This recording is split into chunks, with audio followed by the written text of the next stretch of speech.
On va prendre deux textes. Je dis ça pour le sonorisateur. Le premier dans Matthieu chapitre 19, à partir du verset 16. Et le deuxième sera dans Luc 12. Jésus a mis le doigt sur quelque chose concernant ce jeune homme riche. Il y a quelque chose qui l'empêche d'être heureux, pleinement heureux. Il y a quelque chose qui l'empêche d'avoir accès à la vie éternelle. Il y a quelque chose qui l'empêche d'avoir la paix, et c'est son argent. Le deuxième personnage, lui, c'est différent. Il n'y a pas un état des lieux. Il ne se pose pas la question de savoir si tout va bien, s'il est en paix avec... Lui, il fonce tête baissée. Il arrive, le texte nous dit, il est riche, déjà très riche. Il a des greniers qui sont remplis. Et il ne va pas se poser la question et se dire, mais est-ce que je vais bien ou pas?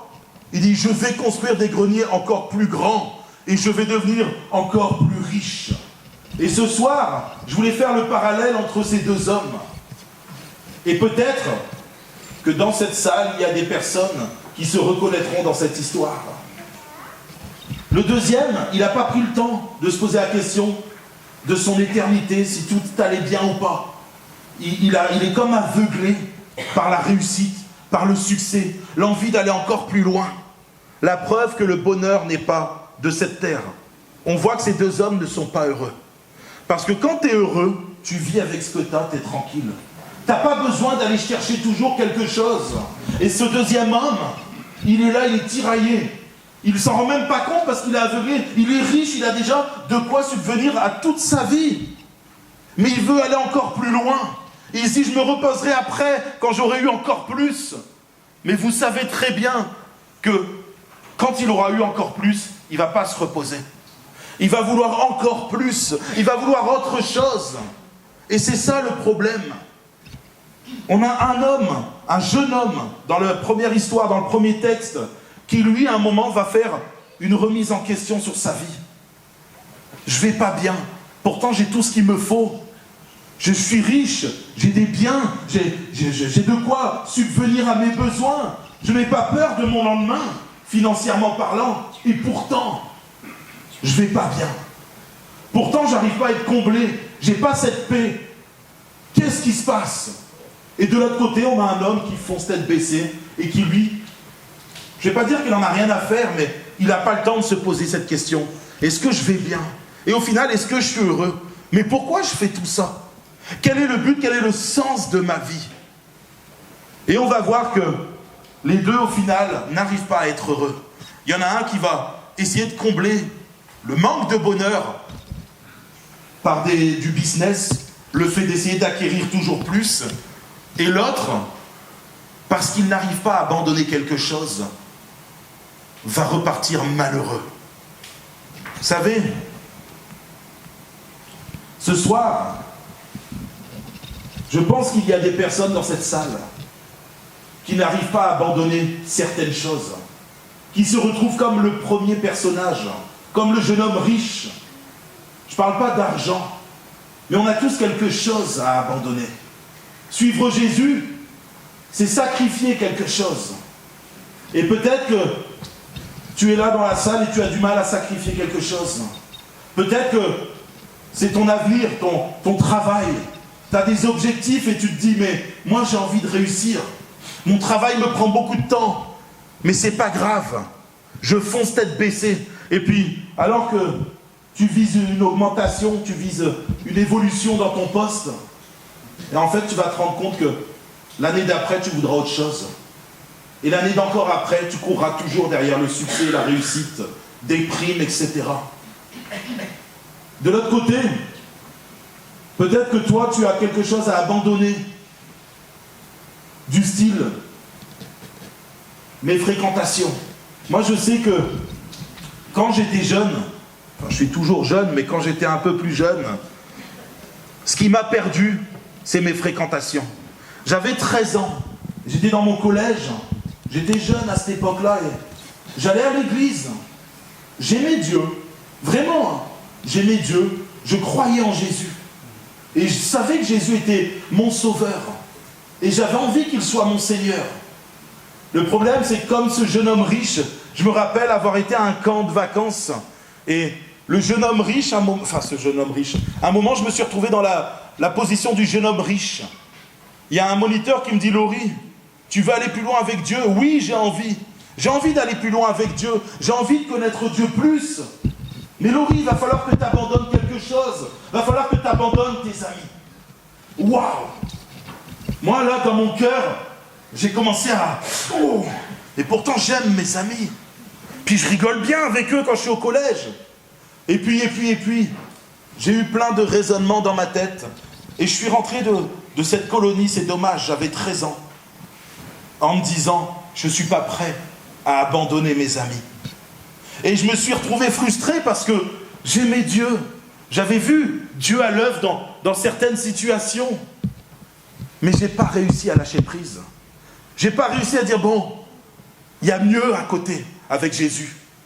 Mes amis, c'est bien, mais Jésus, c'est mieux. Parce que Jésus peut me sauver, il peut me rendre heureux. Mais au-delà de ça, il peut me donner la vie éternelle. Il peut me donner une paix que personne ne peut me donner. Et à ce moment-là, je n'ai pas compris ça. Et ma vie a dégringolé. D'année en année, ça s'est empiré. Et peut-être que dans ce lieu, il y a des gens qui doivent abandonner quelque chose. Il y a des gens qui disent, j'ai envie, pourtant je viens à l'église, pourtant je veux vivre des choses avec Dieu, je ressens parfois, à travers les chants, à travers la prédication, la présence de Dieu, je sens que Dieu me parle, je sens qu'il parle à mon cœur. Et pourtant, quand tu rentres chez toi après, tu n'es pas prêt à lâcher ta vie. Tu n'es pas prêt à abandonner les choses qui t'empêchent de recevoir le véritable bonheur dans ton cœur. Et ce soir, Jésus t'appelle. Ce soir, Jésus t'appelle à faire comme le jeune homme riche, lâche tout ce que tu as. Mais il t'appelle à faire mieux que le jeune homme riche. Il t'appelle à lâcher les choses qui t'empêchent de vivre une vie épanouie avec Jésus. Ce soir, Jésus te dit, lâche. Lâche et tu verras, avec moi, tu vivras des choses extraordinaires. Avec moi, tu seras dans la paix. Une paix que tu ne peux pas recevoir par le monde. Lâche peut-être tes amis, tes fréquentations. Et tu verras, je te bercerai dans mon amour. Et tous les dégâts que la vie a causés sur toi, tout ce que le péché a détruit dans ta vie, je le reconstruirai, mais bien au-delà. Mais lâche tout ça. Si tu n'es pas prêt à faire le premier pas pour lâcher les choses, Jésus ne te forcera pas. J'aime le dire avec des mots peut-être maladroits, mais Jésus est un gentleman. Il ne force jamais personne. Jamais. Il propose. Il te propose son amour. Il te propose son pardon.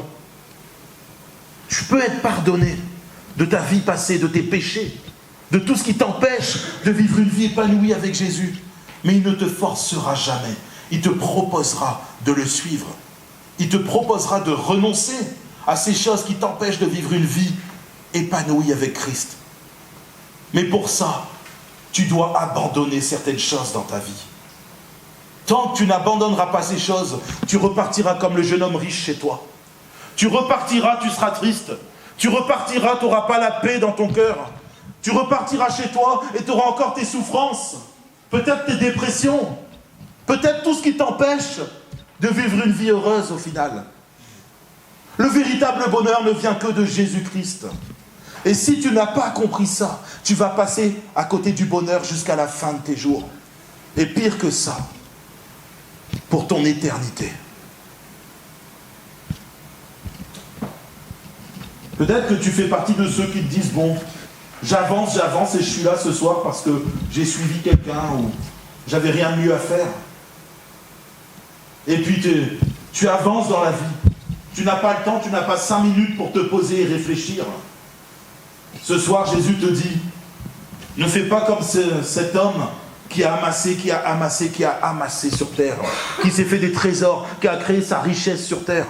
Peut-être que tu es là et que tu as beaucoup d'argent sur tes comptes. Tu te sens bien. Peut-être que tu es là ce soir et tu as beaucoup d'amis autour de toi. Tu te dis, c'est bien. Et mon but, c'est d'être populaire. Peut-être que tu es là ce soir et je parlais de ça. Tu n'as qu'en tête ton évolution dans ton travail. Et les choses de Dieu passent après. J'ai envie de te dire que Jésus ce soir te dit insensé. Tu ne sais pas ce qui peut t'arriver en traversant la rue tout à l'heure. Tu ne sais pas ce qui peut t'arriver en rentrant chez toi. On l'a vu, on prie pour un jeune homme qui s'appelle Jonathan en ce moment. Il est jeune, il a 45-46 ans. Et il a fait un AVC. Il n'aurait jamais imaginé faire cet AVC. Il était sportif, il est en train de réussir sa vie. Il courait derrière le succès dans sa vie. Il venait d'être pris en tant que policier dans une brigade spéciale. Et avant, il avait fait pompier, etc. Pour lui, c'était tout le temps des plans de carrière. Et il ne s'est jamais arrêté, il ne s'est jamais posé. Et il ne s'est pas dit, mince, où j'en suis dans ma vie. Aujourd'hui, il est entre la vie et la mort. Et on prie pour que Dieu le relève. On prie pour que Dieu fasse un miracle. Pour qu'on puisse ensuite lui dire, Jésus t'a sauvé. Maintenant, il veut sauver ton âme. Mais ne faisons pas comme ces deux personnes, ces deux hommes riches. Parce que là, on parle de richesse financière. Mais il y a aussi d'autres richesses. Ne laisse rien faire obstacle au bonheur parfait que Jésus-Christ veut te donner. Ne laisse rien faire obstacle à l'amour parfait de Dieu dans ta vie. Si tu dois abandonner des choses, abandonne-les. N'hésite pas une seconde. Parce que tu ne sais pas où tu seras demain. Tu ne sais pas ce soir ce qui va t'arriver. Bien sûr, je prierai avant que vous partiez pour qu'il ne vous arrive rien. Mais tu ne sais pas ce qui peut t'arriver. Tu ne sais pas combien de temps il te reste à vivre encore. Tu peux être jeune et être fauché par la vie. J'ai perdu mon cousin qui avait 30 ans. C'était jeune. Tu ne sais pas ce qui peut t'arriver. Ce soir, ne passe pas à côté du plan de Dieu pour ta vie. Le plan de Dieu pour ta vie, c'est que tu le rencontres, que tu ouvres ton cœur pour qu'il puisse rentrer à l'intérieur et qu'il vienne y mettre son bonheur, son amour, sa paix parfaite. Son plan pour ta vie, c'est que tu sois pardonné de tes péchés, pour que tu puisses avoir la vie éternelle. Mais pour ça, tu dois ce soir faire un stop dans ta vie et dire, Seigneur, où j'en suis maintenant? Seigneur, où j'en suis à l'intérieur de mon cœur? Est-ce que le matin, quand je me lève, je suis dans la joie parce que tu vis en moi? Est-ce que le soir, quand je vais me coucher, je suis un homme comblé ou une femme comblée et heureuse parce que Jésus est dans ma vie et je sais que je suis dans le creux de sa main et je sais que s'il m'arrive quelque chose, je vais au paradis, je vais rejoindre Dieu, là où il n'y aura plus de larmes, plus de souffrance, plus de maladie. Est-ce que tu sais où tu vas ce soir? C'est la grande question de la soirée. J'aurais aimé qu'il y ait plein d'inconvertis pour leur prêcher ça. On ira dans les rues les attraper, c'est pas un souci. Mais il y a ce soir des personnes qui sont là et qui ont besoin d'entendre ce message. Si Dieu l'a mis sur mon cœur, il y a une raison. Il y a dans ce lieu une ou plusieurs personnes qui doivent faire la paix avec Jésus. Et tant que ce n'est pas arrivé, tant que tu t'es pas posé et tu t'es pas dit, maintenant, je dois faire le point avec Jésus. Savoir où j'en suis. Est-ce qu'il règne dans mon cœur? Est-ce qu'il règne dans ma vie? Est-ce qu'il est le Seigneur de ma vie?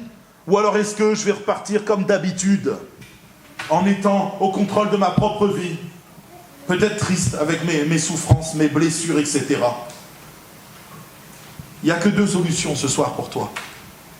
Ou tu vas accepter que Jésus prenne le contrôle de ta vie, et il va t'amener dans l'éternité avec lui. Ou alors tu repars en pensant avoir le contrôle sur ta vie, ce qui est un mensonge. Parce que tu ne peux pas même contrôler un seul des cheveux de ta tête. Si tu arrives à me dire combien de cheveux tu as sur ta tête, je regarde qu'il n'y ait personne de rasé ici. Ok, tout le monde a au moins un cheveu, même j'en ai très peu, mais ils sont là. Voilà. Mais ce soir, j'ai envie de te dire que tu ne sais pas. Tu ne sais pas ce qui va t'arriver.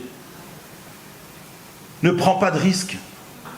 Arrête-toi et fais le point sur ta vie.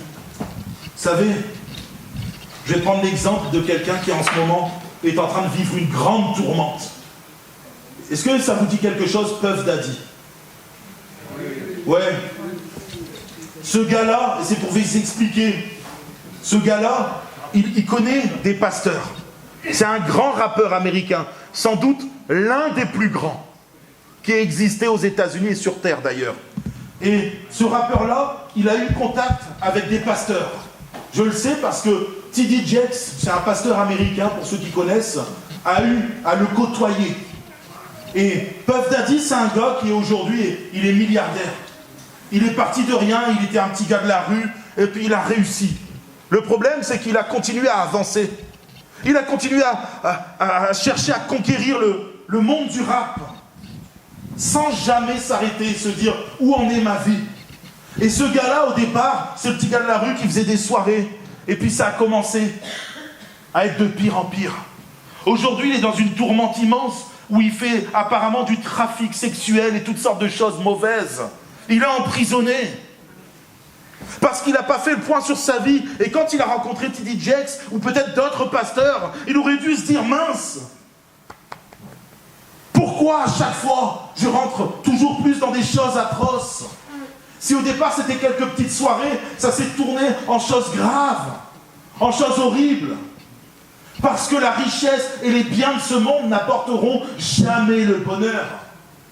Peut-être que c'est des amitiés que tu cherches autour de toi, ça ne te rendra pas heureux. Peut-être que tu cherches dans ton travail à réussir, ça ne te rendra pas heureux d'être quelqu'un selon les principes de ce monde. Puff Daddy en paye les frais aujourd'hui.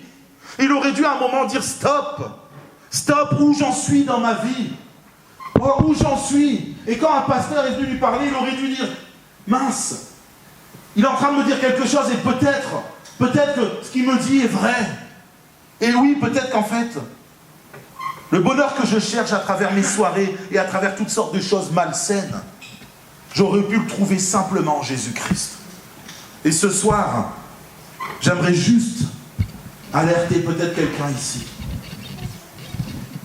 Il est temps pour toi de faire une pause dans ta vie et de réfléchir.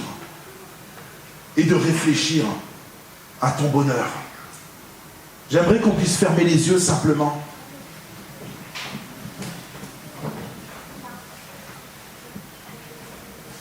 Et alors que tous les yeux sont fermés,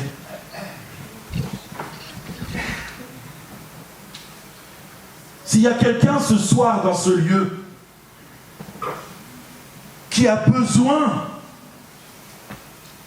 de faire une rencontre avec Jésus, qui a besoin de se poser et de dire Seigneur, j'arrive pas à être heureux, j'arrive pas à être comblé de bonheur, j'arrive pas le matin quand je me lève à être épanoui, j'ai beau tourner en rond dans ma vie, je n'y arrive pas. Seigneur, viens m'aider ce soir.